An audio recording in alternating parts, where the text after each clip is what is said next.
Inchelina. Once upon a time, there was a woman whose only desire was to have a tiny little child. Now she had no idea where she could get one, so she went to an old witch and asked her, "Please, could you tell me where I could find a tiny little child? I would so love to have one." "That is not so difficult," said the witch. "Here is a grain of barley. It is not the kind that grows in the farmer's field or that you can feed to the chickens. Plant it in a flower pot and watch what happens." "Thank you," said the woman.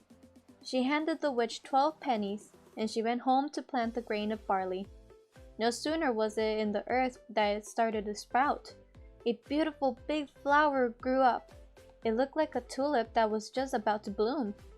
"What a lovely flower," said the woman, and kissed the red and yellow petals that were closed so tightly. With a snap, they opened and one could see that it was a real tulip. In the center of the flower, on the green stigma, sat a tiny little girl. She was so beautiful and so delicate and exactly 1 inch long. "I will call her Inchelina," thought the woman. The lacquered shell of a walnut became Inchelina's cradle, the blue petals of violets her mattress, and a rose petal her cover. Here she slept at night. In the daytime, she played on the table by the window. The woman had put a bowl of water there with a garland of flowers around it. In this tiny lake, there floated a tulip petal on which Inchelina could roll from one side on the plate to the other, using 2 white horse hairs as oars. It was an exquisite sight. And Inchelina could sing as no one has ever sung before, so clearly and delicately. One night, as she lay sleeping in her beautiful little bed, a toad came into the room through a broken windpane. The toad was big and wet and ugly. She jumped down upon the table where Inchelina was sleeping under her red rose petal. "She would make a lovely wife for my son," said the toad, and grabbing the walnut shell in which Inchelina slept, she leaped through the broken window and down into the garden. On the banks of a broad stream, just where it was muddiest, lived the toad with her son. He had taken after his mother and was very ugly. "Croak, croak, croak," was all he said when he saw the beautiful little girl in the walnut shell. "Don't talk so loud or you will wake her," scolded the mother. "She could run away and we wouldn't be able to catch her, for she is as light as is the dawn of a swan. I will put her on a water lily leaf. It will be just like an island for her in the meantime. We shall get your apartment down in the mud, ready for your marriage." Out in the stream grew many water lilies, and all of their leaves looked as if they were floating in the water. The biggest of them was the farthest from shore. On that one the old toad put Inchelina's little bed. When the poor little girl woke up in the morning and saw that she was on a green leaf with the water all around her, she began to cry. There was no way of getting to shore at all. The old toad was very busy down in her mud house, decorating the walls with reeds and yellow flowers that grew near the shore. She meant to do her best for her new daughter-in-law. After she had finished, Ugly's son swam out to the water lily leaf to fetch Inchelina's bed. It was to be put in the bridal's chamber. The old toad curtsied, and that is not easy to do while you are swimming. Then she said, "Here is my son. He is to be your husband. You two will live happily down in the mud." "Croak, croak," was all the son said. Then they took the bed and swam away with it. Poor Inchelina sat on the green leaf and wept, for she did not want to live with the ugly toad and have her hideous son as a husband. The little fishes that were swimming about in the water had heard what the old toad said. They stuck their heads out of the water to take a look at the tiny girl. When they saw how beautiful she was, it hurt them to think she should have to marry ugly toad and live in the mud. They decided that they would not let it happen, and gathered around the green stalk that held the leaf anchored to the bottom of the stream. They all nibbled on the stem, and soon the leaf was free. It drifted down the stream, bearing Inchelina far away from the ugly toad. Birds on the shore saw her and sang, "What a lovely little girl!" Farther and farther sailed the leaf with its little passenger, taking her on a journey to foreign lands. For a long time, a lovely white butterfly flew around her, then landed on the leaf. It had taken a fancy to Inchelina. The tiny girl laughed, so she was so happy to have escaped the toad. and the stream was so beautiful, golden in the sunshine. She took the little silk ribbon which she wore around her waist and tied one end of it to the butterfly and the other to the water lily leaf. Now the leaf raced down the stream, and so did Inchelina, for she was standing on it. At that moment, a big May bug flew by. When it spinned Inchelina, it swooped down and with its claws grabbed the poor girl around her tiny waist and flew up into a tree with her. The leaf floated on down the stream and the butterfly had to follow it. Oh God, little Inchelina was terrified as the May bug flew away with her. But stronger than her fear was her grief for the poor little white butterfly that she had chained to the leaf with her ribbon. If he did not get loose, he would starve to death. The May bug didn't care what happened to the butterfly. He placed Inchelina on the biggest leaf of the tree. He gave her honey from the flowers to eat and told her that she was the loveliest thing he had ever seen. Even though she didn't look like a May bug, soon all the other May bugs that lived in the tree came visiting.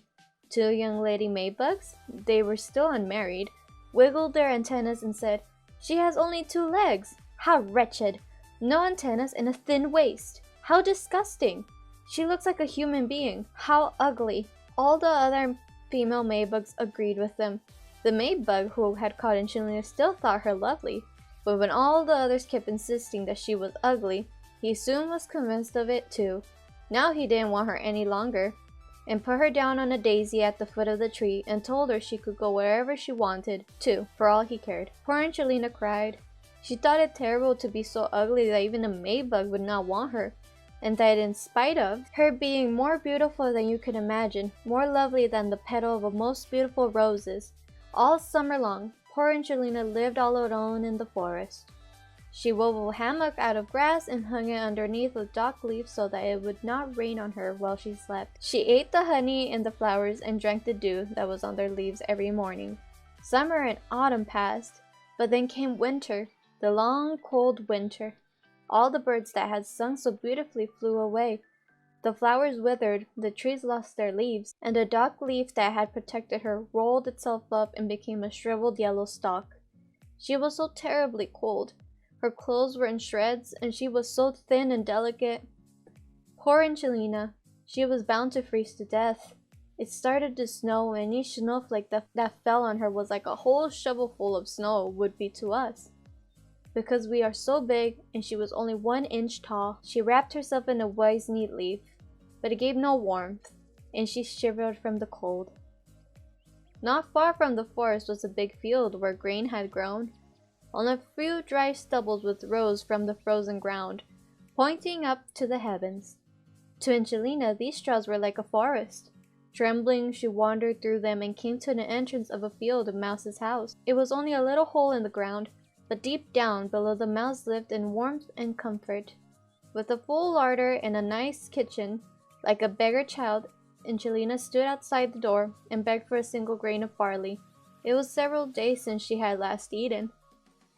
"Poor little wretch," said the field mouse, for she had a kind heart. "Come down into my warm living room and dine with me." The field mouse liked Inchelina.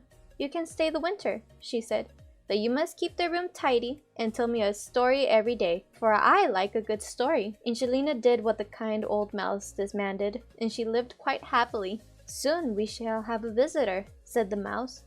"Once a week my neighbor comes. He lives even more comfortably than I do. He has a drawing room and wears the most exquisite black fur coat. If only he would marry you, then you would be well provided for.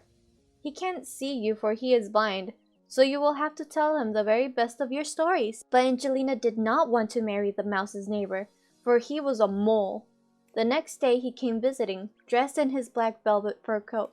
The field mouse had said that he was both rich and wise. His house was 20 times as big as the mouse's, and learned he was, too. But he did not like the sun and the beautiful flowers. He said they were abominable, for he had never seen them.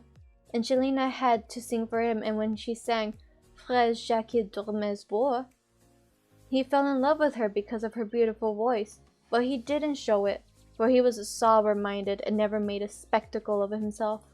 He had recently dug a passage from his own house to theirs, and invited Inchelina and the field mouse to use it as often as they pleased. He told them not to be afraid of the dead bird in the corridor. It had died only a few days before. It was still whole and had its feathers. By chance it had been buried in this passageway. The mole took a piece of dry, rotten wood in his mouth. It shone as brightly as fire in the darkness. Then they led the way down through the long corridor. When they came to the place where the dead bird lay, the mole made a hole with his broad nose up through the earth, so that light could come through. Almost blocking the passageway was a dead swallow, with its beautiful wings pressed close to its body, its feet almost hidden by feathers, and its head nestled under a wing. The poor bird undoubtedly had frozen to death, and Inchelina felt a great sadness. She had loved all the birds that twittered and sang for her this summer.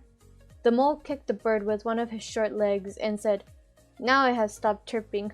What a misfortune it is to be born as a bird. Thank God none of my children were born birds. All they can do is chirp and then die of starvation when winter comes." "Yes, that's what sensible people think," said the field mouse. "What does all the chirping lead to? Starvation and cold when winter comes. But I suppose they think it is romantic." Inchelina didn't say anything, but when the mouse and mole had their backs turned, she leaned down and kissed the closed eyes of the swallow. "Maybe that was one of the birds that sang so beautifully for me this summer," she thought. "How much joy you gave me, beautiful little bird." The mole closed the hole through which the diddler had entered and then escorted the ladies home. That night Inchelina could not sleep. She rose and wove a large blanket as she could, out of hay. She carried it down into the dark passage and covered the little bird with it. In the field mouse's living room she had found bits of cotton. She tucked them under the swallow wherever she could, to protect it from the cold earth. "Goodbye, beautiful bird," she said. "Goodbye, and thank you for the songs you sang for me when it was summer, and all the trees were green and the sun warmed us." She put her head on the bird's breast. Then she jumped up. Something was tickling his side. It was the bird's heart, for the swallow was not really dead, and now the warmth had revived it. In the fall, all the swallows fly to the warm countries. If one tarries too long, and is caught by the first frost, he lies down on the ground as if he were dead, and the cold snow covered him. Inchelina shook with fear. The swallow was huge to a girl, so tiny that she could only measure an inch. But she gathered her courage and pressed the blanket closer to the bird's body. She even went to fetch the little mint leaf that she herself used as cover and put it over the bird's head. The next night, she sneaked down to the passageway again. The bird was better, although still very weak. He opened his eyes just long enough to see Inchelina standing in the dark with a little piece of dry, rotten wood in her hand, as a lamp. "Thank you, you sweet little child," said the sick swallow. "I feel so much better. I am not cold now. Soon I shall be strong again and can fly into the sunshine." "Oh no," she said. "It is cold and it's snowing outside now, and you would freeze. Stay here in your warm bed. I will nurse you." She brought the swallow water on a leaf. After he had drunk it, he told her his story. He had torn his wing on a rose bush and therefore could not fly as swiftly as the other swallows. So he had stayed behind when the others left. Then one morning, he had fainted from the cold. That was all he could remember. He didn't know how he came to the mole's passageway. The bird stayed all winter, and Inchelina took good care of him, grew very fond of him, and breathed not a word about him to either the mole or the field mouse, for she knew that they didn't like the poor swallow.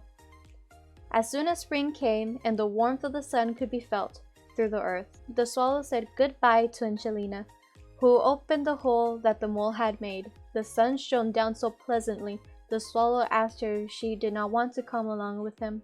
She could sit on his back and he could fly with her into the great forest. But Inchelina knew that the field mouse would be sad and lonely if she left. "I cannot," she said. The bird thanked her once more. "Farewell, farewell, lovely girl." He sang and flew out into the sunshine. Inchelina's eyes filled with tears as she watched the swallow fly away, for she cared so much for the bird. "Tweet, tweet," he sang and disappeared into the forest. Poor Inchelina was miserable. Soon the grain would be so tall that the field would be in shade, and she would no longer be able to enjoy the warm sunshine. "This summer you must spend getting your trousies ready," said the field mouse, for the sober mole in the velvet coat had proposed to her. "You must have both woolens and lined underwear and to use in housekeeping when you become Mrs. Mole." Inchelina had to spin by hand, and the field mouse hired 4 spiders to weave both night and day. Every evening the mole came visiting, but all he talked about was how nice it would be when the summer was over. He didn't like the way the sun baked the earth. It made it so hard to dig in. As soon as autumn came, they would get married, but Inchelina was not happy. She thought the mole was dull, and she did not love him. Every day at sunrise and at sunset, she tiptoed to the entrance of the field mouse's house, so that when the wind blew and parted the grain, she could see the blue sky above her. She thought of how light and beautiful it was out there, and she longed for her friend the swallow, but he never came back. "He is probably far away in the wonderful green forest," she thought. Autumn came and Inchelina Trosia was finished. "In 4 weeks we shall hold your wedding," said the field mouse. Inchelina cried and said she did not want to marry the boring old mole. "Fiddlesticks!" squeaked the field mouse. "Don't be stubborn or I will bite you with my white teeth. You are getting an excellent husband. He has a velvet coat so fine that the queen does not have one this better. He has both a larger and a kitchen. You ought to thank God for giving you such a good husband." The day of the wedding came. The mole had already arrived, Inchelina grieving how she would never see the warm sun again. The mole lived far down under the ground, for he didn't like the sun. While she lived with the field mouse, she at least had been allowed to walk as far as the entrance of the little mouse and look at the sun. "Farewell, farewell, you beautiful sun." Inchelina lifted her hands up towards the sky, then took a few steps out upon the field. The harvest was over, and only the stumbles were left. She saw a little red flower. Embracing it, she said, "Farewell, and give my love to the swallows if you ever see him." Tweet! Tweet! Something said in the air above her. She looked up. It was the little swallow. As soon as she saw Inchelina, he chirped with joy, as she told the bird how she had to marry the awful mole and live forever down underground and never see the sun again. The very telling of her future brought tears to her eyes. "Now comes the cold winter," said the swallow, "and I fly far away to the warm countries. Why don't you come with me? You can sit on my back, tie yourself on so you won't fall off, and we will fly far away from the ugly mole in his dismal house, across the great mountains to the countries where the sun shines more beautifully than here, and the loveliest flowers grow, and it is always summer. Fly with me. Inchelina, you saved my life when I lay freezing in the cold cellar of the earth."